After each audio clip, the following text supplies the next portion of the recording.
आप सभी भाई बहनों का आध्यात्मिक ज्ञानात्मक चैनल की संध्या बेला ज्ञान कक्षा में एक बार फिर स्वागत है। आज की चर्चा का विषय है क्रोध और दंड को लेके, और ये दोनों ही शब्द हमने देखिए काले रंग से दर्शाए हैं। यानी कि क्रोध एक कार्य है और दंड इसका एक परिणाम है। और क्रोध के पीछे का कारण आज हम इस वीडियो पर आगे चलकर इस पर थोड़ा विचार रखेंगे। देखिए, क्रोध को हमने मिनटों के साथ जोड़ा है, और मिनटों शब्द को हमने देखिए एक सफेद रंग से दर्शाया है, जबकि दंड शब्द को हमने जन्मों जन्मों तक, यानी कि जन्म शब्द ना लिखकर हमने देखिए जन्मों जन्मों तक ये शब्द ही अपना स्वयं ही ज्ञान दे रहे हैं। और ये भी हमने देखिए सफेद रंग से दर्शाया है, ताकि हम इस क्रोध की स्थितियों के जो एक भयंकर परिणाम है, जो मनुष्य को देखिए मरने के बाद नीचे की जोनियों में जाकर लंबे समय तक भुगतने होते हैं। अक्सर इन सभी स्थितियों पर मनुष्य विचार नहीं करता। हम तो बार बार कहते रहते हैं, ये जो 5 विकार हैं, काम, क्रोध, लोभ, मोह, अहंकार, देखिए क्रोध को प्रथम स्थान पे रखा तो नहीं गया, लेकिन इसके पीछे का कारण क्या है? वो काम है। काम का अभिप्राय देखिए, ये जो 5 भोग्य विषय हैं, अक्सर मनुष्य, एक साधारण मनुष्य काम को देखिए काम वासना से, एक स्पर्श की स्थिति से, देखिए 5 भोग्य विषय हैं, गंध, रस, रूप, स्पर्श और शब्द। ये 5 भोग्य विषय ये मनुष्य को देखिए संसार में उलझाते हैं। और जब मनुष्य इन भोग्य विषयों का व्यसनी बन जाता है, आदी बन जाता है, उसकी गहरी आसक्ति हो जाती है, और उस आसक्ति की, उस विषय भोगों की प्राप्ति के लिए मनुष्य अनीतिगत कार्य भी करने लगता है। छल कपट, ठगी, हेरा फेरी और चोरी, डकैती, हत्या तक भी अपराध करने लगता है। ये सभी देखिए शास्त्रों में ही निषेध कर्म नहीं, इनमें कितने ही कर्म तो ऐसे हैं जो दंडनीय अपराध भी हैं। अब संसार में तो देखिए मांसाहार भोजन का कोई एक कानूनन अपराध माना नहीं गया, लेकिन शास्त्रों में तो ये बहुत ही एक निंदनीय कर्म है। ये आपका हमारा कर्मशय बढ़ पाप कर्मों का बहुत तेजी से बढ़ाती है। लेकिन एक साधारण मनुष्य सत्संग के अभाव में इन स्थितियों पर कोई चिंतन नहीं करता। इसीलिए देखिए आज हमने वीडियो के नाम में ये जो 2 रंग दिखाए हैं, काला और सफेद, अक्सर हम काले रंग से देखिए बार बार कहते रहते हैं, बचो बचो, दूर रहो। क्योंकि काला रंग देखिए अंधकार की स्थिति है, अज्ञानता की स्थिति है, दुख में स्थिति है, तमोगुण की स्थिति है। यानी ये सभी तामसी स्थितियां, चाहे वो अंधकारमयी है, अज्ञानतापूर्व है, ये देर सवेर मनुष्य को दुख देती है। और ये जो हमने लिखा है ना दंड, दंड का अभिप्राय देखिए दुखद स्थितियों से है। और इस दंड शब्द को हमने जन्मों जन्मों तक कहा है, क्योंकि मनुष्य अपने मिले हुए जीवन में देखिए पाप कर्म करता करता अपना कर्मशय बिगाड़ देता है। क्योंकि मनुष्य जोनि तो तभी मिलती है जब संचित कर्मों में पाप और पुण्य कर्मों की कम से कम तुल्यता होती है, ये पुण्य कर्मों की अधिकता होती है। इस बात को तो हम लगभग प्रतिदिन ही प्रत्यक्ष या अप्रत्यक्ष रूप से कहते ही रहते हैं।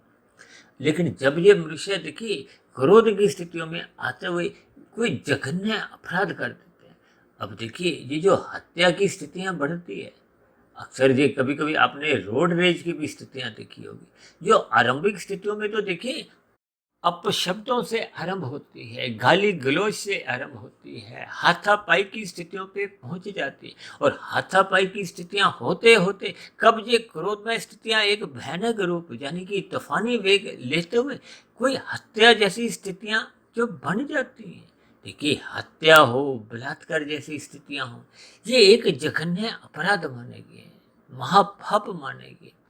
ये सभी स्थितियां मनुष्य को 1, 2, 10, 20, 50 नहीं, अनेकों जन्मों तक बार बार नीचे की जोनियों में उस दुख रूपी परिणाम को एक दंड रूप में भुगतना पड़ता है, सहना पड़ता है। अक्सर इन सभी स्थितियों पर मनुष्य विचार नहीं करता। क्योंकि क्रोध और तूफान ये एक क्षणिक वेग होते हैं।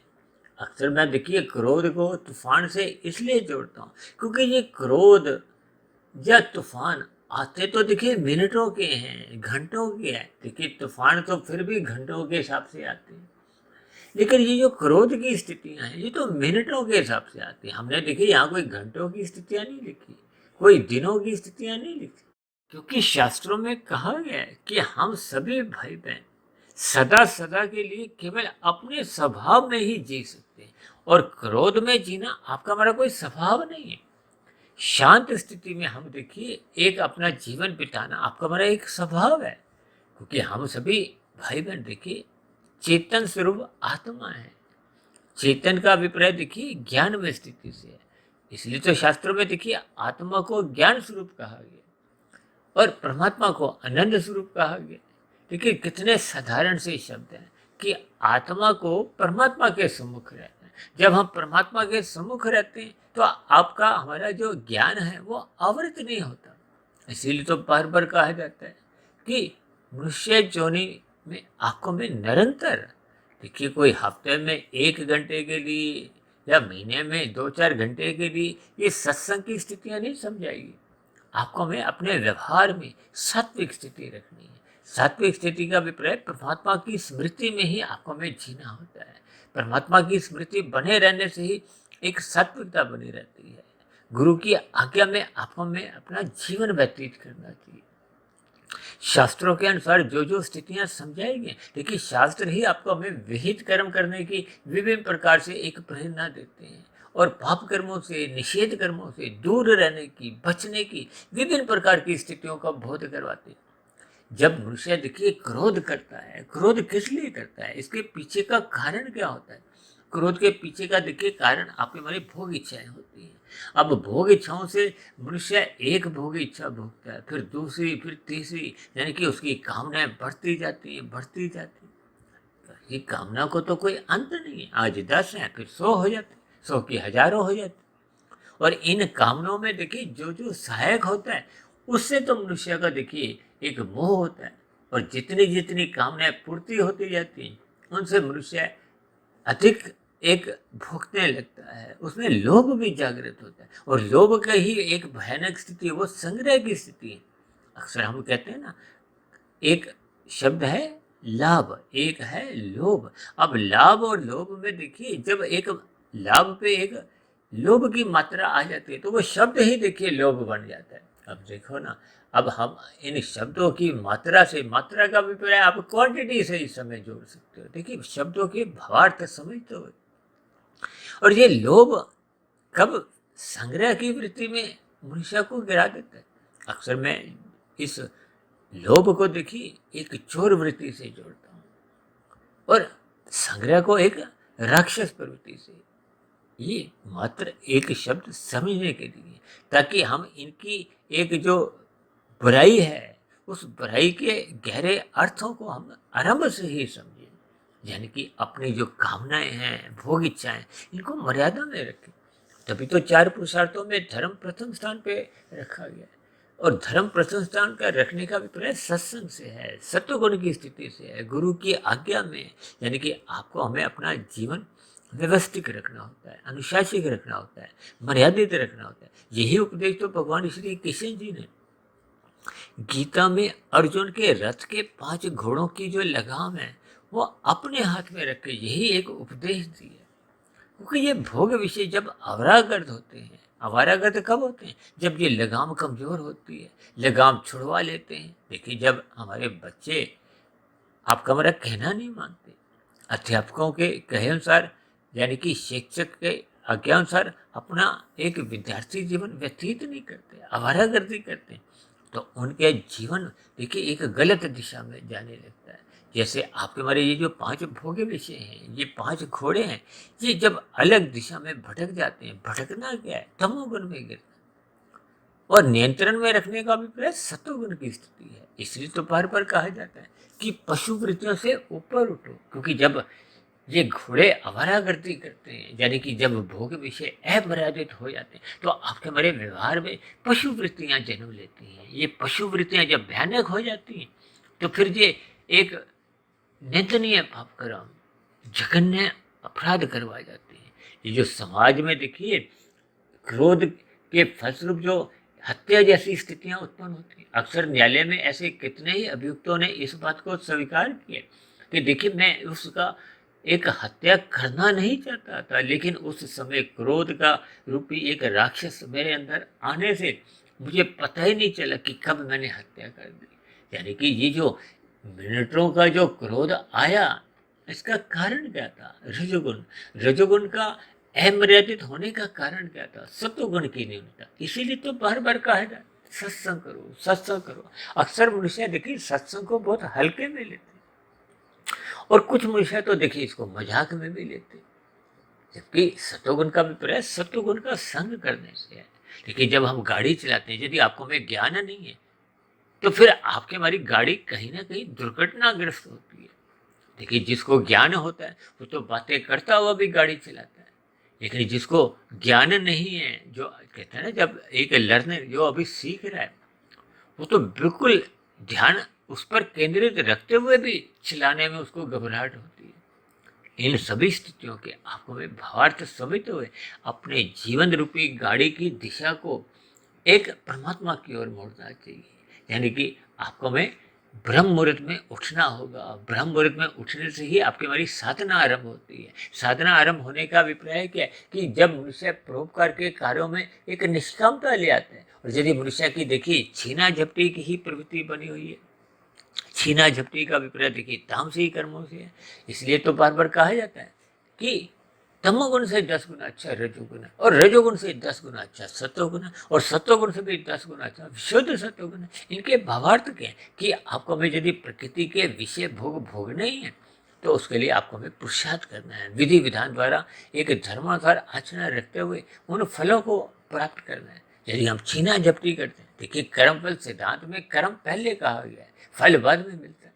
और यदि हम फल पहले खाते हैं, यानी कि दूसरों का हिस्सा चुराते हैं, नीतिगत कार्य करते हैं, तो फिर पहले फल खाने का अभिप्राय देखिए तमोगुण की स्थिति है। अब तमोगुण से रजोगुण इसलिए अच्छा है कि आप पुरुषार्थ करो, भले ही पुरुषार्थ करके भी यदि हम विषय भोगों में रहते हैं, तो ये भी एक समय की बर्बादी है। इसलिए हम रजोगुण को भी देखिए शून्य की स्थिति से जोड़ते हैं। जबकि सतोगुण में तो देखिए हम परोपकार के कार्य करते हैं, भले ही फल पाने की इच्छा बनी रहती है। इसलिए इसको हम देखिए जमा के निशान से भी समझाते हैं, क्योंकि ये आपके हमारे जीवन में देखिए पुण्य कर्मों का कर्मशः बढ़ाते हैं, जो भविष्य में आपके लिए अनुकूल परिस्थितियां लाते हैं।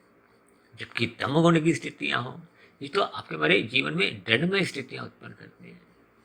मनुष्य को मरने के बाद फिर नीचे की जो 80 लाख प्रकार की जोनियां हैं, वो बने हुए कर्माशय के अनुसार फिर उन नीचे की जोनियों में भटकता पड़ता है। ये तो अलग परमात्मा ने देखिए एक दयावश नीचे की जोनियों को कर्म से अच्छे से रखा हुआ है। क्योंकि परमात्मा तो देखिए कभी भी किसी को दंड देकर कोई स्थिति नहीं रखते, क्योंकि परमात्मा सर्वव्यापी सत्ता है। इसलिए हम अपने पाप कर्मों से बच तो सकते नहीं। देखिए प्रकृति की व्यवस्था में, यातायात के नियमों में अक्सर मनुष्य कभी कभी बच भी जाता है, उसके चलान नहीं भी करते, और मनुष्य इसमें खुशी प्रसन्न होता है। जबकि परमात्मा के यहाँ प्रकृति की व्यवस्था में आप और हम बच नहीं सकते। यानी कि आपका हमारा छोटे से छोटा पाप कर्म भी लिखा जाता है, उसका कर्माशय बनता है। और परमात्मा के यहाँ तो देखिए जितने पाप कर्मों का फल हम यहाँ भोग लेते हैं, शेष जो भी बचते हैं उनका भविष्य में आंखों में दुख रूपी परिणाम भुगतने होते हैं। परमात्मा ने तो देखिए नीचे की जो 80 लाख प्रकार की जोनि है, जिसमें 30 लाख तरह के पशु हैं, 10 लाख तरह के पक्षी हैं, 11 लाख तरह के कीड़े मकोड़े, 9 लाख तरह के समुद्र में रहने वाले जीव जंतु, और 20 लाख तरह की वनस्पति जोनि। अब वनस्पति जोनियां तो देखिए चल फिर भी नहीं सकती, ये सबसे अंतिम जोनि है। इन सभी स्थितियों के भावार्थ आपको मैं समझते हुए हमें पशु वृत्तियों से ऊपर उठना होगा। और पशु वृत्तियां मनुष्य में कब पनपती हैं? ये जो कलयुग की जो 5 स्थितियां हैं ना, दूध, कीड़ा, मदपान, स्त्री संग, हिंसा और स्वर्ण, ये एक कलयुग की निशानी है। और मनुष्य इन्हीं स्थितियों में ही यदि अपने आप को स्थित कर लेता है, छल कपट ठगी हेरा फेरियां करता है। ये जो दूध कीड़ा है, ये छल कपट ठगी हेरा फेरी एक आधारित है। ये जो मद्यपान है, आज मनुष्य देखिए शराब का सेवन करने में अपने आप को गौरवान्वित होता है। स्त्री संग, ये जो अनीतिगत संबंध होते हैं स्त्री पुरुष के मध्य, ये स्त्री संग पुरुष संग एक ही बात है। और ये जो मांसाहार भोजन का सेवन, ये एक हिंसात्मक स्थिति है जिसका शास्त्रों में मना किया गया। और स्वर्ण का अभिप्राय अनीतिगत कार्यों से है, जो हम हेरा फेरियों द्वारा धन का संग्रह करते जाते हैं। देखिए संग्रहित धन तो यही रह जाता है। और वैसे भी मनुष्य देखिए प्रौढ़ अवस्था के बाद उसकी स्थूल शरीर के स्तर पर जो भोग्य इंद्रिय हैं, भोग्य इंद्रियों का अभिप्राय देखिए नाक जिह्वा आंख त्वचा कान, ये भोग्य ज्ञानेंद्रिय हैं। इनसे जो सुख लेने की जो एक स्थिति है वो कमजोर होने लगती है, क्योंकि स्थूल शरीर की स्थितियां ही देखिए भले ही आपके पास भोग्य पदार्थ धर्मानुसार कमाए गए हों, लेकिन जब स्थूल शरीर के स्तर पर ये ज्ञानेंद्रिय शिथिल पड़ जाती है तो हम इनको भोगने में भी असमर्थ होते हैं। और यदि हमने अनीतिगत कार्यों द्वारा छल कपट ठगी द्वारा पाप कर्म करते हुए ये जो धन एकत्रित किया है, तब ऐसी स्थिति विशेष में आपका हमारा पाप कर्मों का कर्माशय भी बढ़ता है और उन सुखों को भोगने में भी मनुष्य असमर्थ होता है। तो यही तो देखिए अज्ञानता है, यानी सत्वगुण की न्यूनता है, सत्संग का अभाव है। इन सभी स्थितियों पर मनुष्य को विचार करना होगा। ये जो आपके हमारे हाथ पैर वाणी लिंग गुदा है, देखिए ये जो वाणी का दुरुपयोग ही ये एक प्रकार का क्रोध है, जो आज हमने देखिए मिनटों का लिखा है। इस पर आपको हमें विचार करना होगा, क्योंकि इनके जो एक भयानक परिणाम हैं, दंड हैं, प्रतिकूल परिस्थितियां हैं, नीचे की जोनियां हैं, तामसी स्थितियां हैं, ये जन्मों जन्मों तक इन सभी स्थितियों पर, इन सभी शब्दों पर आपको हमें चिंतन करना होगा। देखिए जब तक मनुष्य एक इन स्थितियों पर चिंतन नहीं करता, देखिए कहते हैं ना स्वर्गों का एक लोभ दिखाया जाता है अच्छे कर्म करने के लिए, और नरकों का भय दिखाकर मनुष्य को पाप कर्मों से रोका जाता है। इन सभी स्थितियों पर जब मनुष्य चिंतन नहीं करता, इसलिए हम बार बार कहते हैं रात को जल्दी सो जाना चाहिए, क्योंकि रात को तो देखिए आपके हमारी एक घाटे की स्थितियां होती हैं, स्थूल शरीर के स्तर पर एक भोग्य वासनाएं उत्तेजित होती हैं, और ये मनुष्य को फिर सुबह ब्रह्म मुहूर्त में उठने से रोकती है। और ब्रह्म मुहूर्त सुबह ब्रह्म सत्वगुण की एक शुद्धतम स्थिति होती है। उस स्थिति विशेष में जब हम एक उठ जाते हैं, उसका संग करते हैं, तो प्रकृति की अनुकूलताएं आपके हमारे स्वभाव में सकारात्मक परिवर्तन लाती हैं। शास्त्रों के जो सूक्ष्म रहस्य हैं वो आपको हमें समझ में आने लगते हैं। तब ऐसी स्थिति में दिन में जब रजोगुण की स्थितियां आपको हमें एक आकर्षित करती हैं, तो मनुष्य उन आकर्षणों में, उन प्रलोभनों में अपने आप को गिरने से, फंसने से, फिसलने से रोक लेता है। रोकने का भी प्रयास क्या है कि तमोगुण में गिरने से हम बच जाते हैं। तो इन सभी स्थितियों पर आपको में विचार करते हुए अपनी दिनचर्या को संतुलित रखना होगा, ताकि हमारा आपका जीवन मर्यादित रहे, धर्मानुसार रहे, आपके हमारे व्यवहार में इंसानियत बनी रहे। अभी कुछ दिन पहले हमने देखी इंसानियत शब्द पर भी कोई चर्चा की थी कि सबसे बड़ा धर्म इंसानियत। ये सभी स्थितियों पर विचार करने के लिए ही आज हमने देखी क्रोध को मिनटों का और दंड को हमने जन्मों जन्मों तक जोड़कर इन स्थितियों पर कुछ विचार रखे हैं। इन पर आप भी चिंतन करो, ताकि हम बुराइयों से बचें। और बुराइयों से बचने का यानी कि अंधकार को भगाने के लिए प्रकाश करना होता है, यानी कि बुराइयों से बचने के लिए मनुष्य को सत्संग करना इसलिए अनिवार्य कहा गया। तो ब्रह्म मुहूर्त इस सत्वगुण के लिए, इस सात्विक स्थिति मजबूत करने के लिए एक बहुत ही अनुकूलतम स्थिति होती है, जिसमें हम शास्त्रों की जो एक गुणतम स्थितियाँ ज्ञान की होती हैं उनको समझने में भी समर्थ होते हैं।